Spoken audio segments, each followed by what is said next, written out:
अक्सर शहर के लोगों द्वारा गाँव की खूब तारीफ करी जाती है कि गाँव हमारा बहुत प्यारा होता है।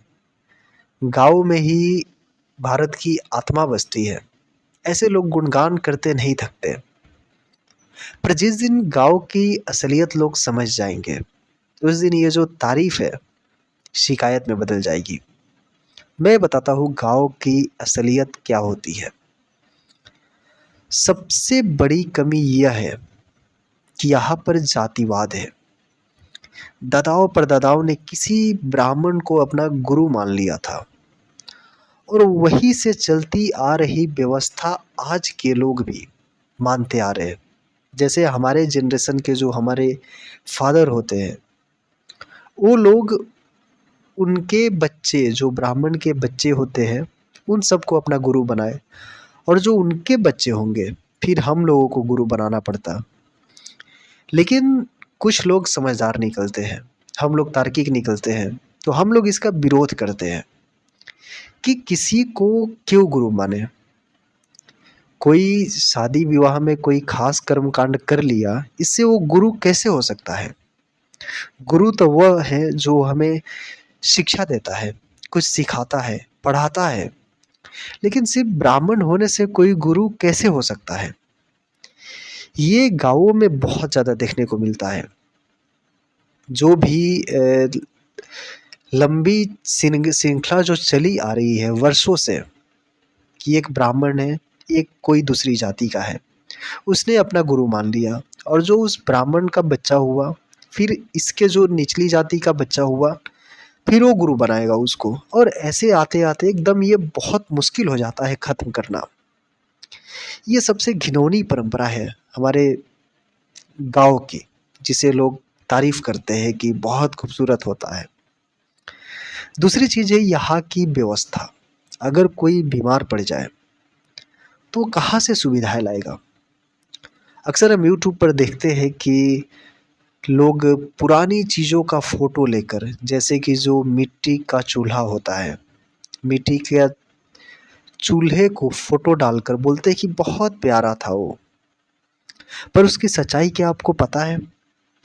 उससे कितनी सारी महिलाओं को बीमारी हो जाती है। जो उसमें राख डाला जाता है, पुआल डाला जाता है, उससे जो धुआँ निकलता है, उसके साथ जो राख निकलता है, वो जाके फेफड़े में बस जाता है। इसीलिए तो एलपीजी आई है। और लोग उसको याद करते हैं कि वही समय फिर से आ जाए। तो ऐसे बेवकूफ़ों को कहना चाहूँगा कि बकवास की चीज़ें थी वो। गाँव खूबसूरत नहीं होता, बहुत ही बकवास होता है जगह।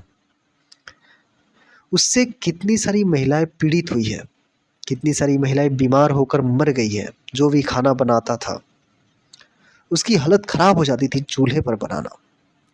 तीसरी बात है, कोई अगर रात में बीमार हो जाए तो फिर कहाँ से अचानक से व्यवस्था लाएगा, साधन लाएगा तो वहाँ जाने के लिए। ये तो मैं जितना बता रहा हूँ बहुत कम है। जिस दिन मैं इसकी गाँव की कमियां गिनाने लगूँ, तो उस दिन पूरा दिन निकल जाएगा और कमियां खत्म नहीं होगी। सबसे पहले तो यही है कि कोई फंक्शन में अगर किसी को इनवाइट किया जाता है, गाँव में सबसे पहले ब्राह्मणों को खिलाया जाता है। ये सबसे घिनौनी परंपरा है। सबसे पहले ब्राह्मणों को खिलाया जाएगा कि भगवान है हमारे, खाएंगे वो पहले ठूस ठूस के खाएंगे, नहीं तो पेट्टू है उनका।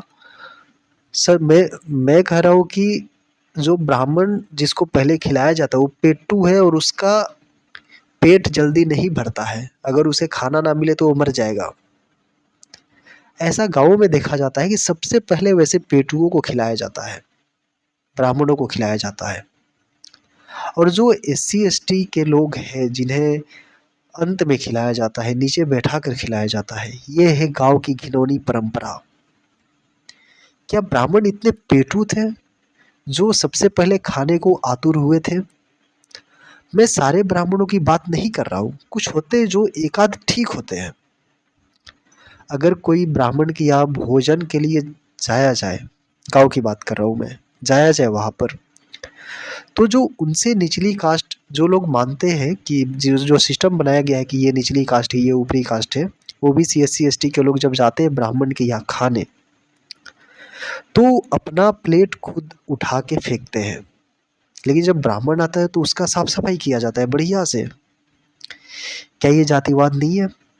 आप कहोगे कि गाँव खूबसूरत है, इतनी जातिवाद, इतनी घिनौनी परंपरा, इसके बावजूद भी गाँव की तारीफ करते नहीं थकोगे आप? अगर जिस दिन इस चीज़ को आप महसूस कर लोगे, सच्चाई को महसूस कर लोगे, फिर आप इस गाँव की कभी तारीफ नहीं करोगे। शहरों में जातिवाद दिखने को नहीं मिलती, और सब चीज़ें दिखती है लेकिन जातिवाद तो नहीं है शहर में।